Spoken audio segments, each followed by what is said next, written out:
Hello বন্ধুরা, আজ আমি বানাবো ইলিশ মাছ দিয়ে বেগুন, আলু, টমেটো, পালং শাক দিয়ে একটা সবজি। বন্ধুরা, খেতে দারুণ লাগে, গরম ভাতের সঙ্গে ট্রাই করো বন্ধুরা। দেখুন, এখানে আমি একটা মিডিয়াম সাইজের ইলিশ মাছ কেটে ধুয়ে নিলাম। তারপর ওর ভিতরে লবণ আর হলুদও মাখিয়ে রেখে দেব, কারণ বন্ধু এটা আমি ভেজে রান্না করব না, এটা আমি কাঁচাই রান্না করব। এবার একটা আমি গ্যাসের উপরে কড়াই বসিয়ে দিলাম।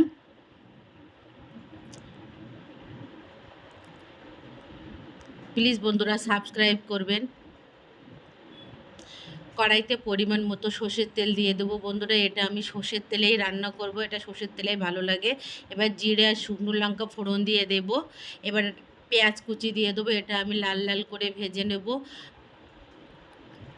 আর আগে থেকে আমি যে আলু কেটে রেখেছিলাম সেটা এবার এর ভিতরে দিয়ে দেব। এটাও একটু হালকা করে নেড়ে চেড়ে নেব। তারপরে আমি আগে থেকে যে বেগুন কেটে রেখেছিলাম সেটা দিয়ে দিলাম, এটাও আমি একটু নেড়ে চেড়ে নেব। আমি এর ভিতরে দিয়ে দেব লবণ, হলুদ গুঁড়ো, জিরে গুঁড়ো, ধনে গুঁড়ো।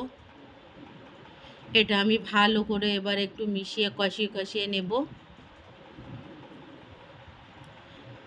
প্লিজ বন্ধুরা একবার ট্রাই করে দেখো। ফির দিয়ে দেবো 5-6টা চেরা কাঁচা লঙ্কা, দিয়ে দেবো অল্প জল।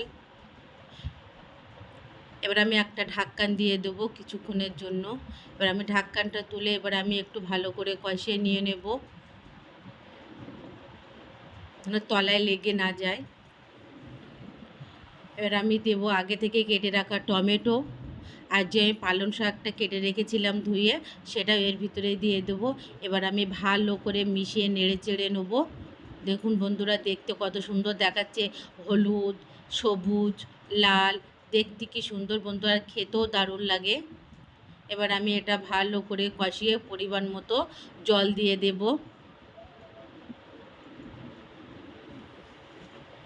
এটা শীতের সময় খুব খেতে ভালো লাগে। দেখুন কালারটাও কত ভালো এসেছে। এবার আমি জল দিয়ে দিলাম পরিমাণ মতো। এবার জলটা ফুটে ওঠা পর্যন্ত আমি অপেক্ষা করব। দেখুন আমার ফুটে উঠেছে। এবার এর ভিতরে আমি যে লবণ, হলুদ, ইলিশ মাছ মাখিয়ে রেখেছিলাম সেটা আমি এক এক করে এর ভিতরে দিয়ে দেব। দিয়ে আমি একটা ঢাকন লাগিয়ে দেব।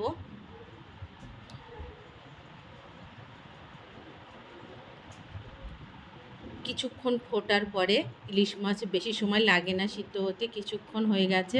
এবার আমি ঢাকনটা সরিয়ে নিলাম। দেখুন বন্ধুরা, দেখতেও কত ভালো লাগে। এবারে নামিয়ে আমি সার্ভ করব গরম ভাতের সঙ্গে। বন্ধুরা সাবস্ক্রাইব করবেন, ট্রাই করবেন। Thank you.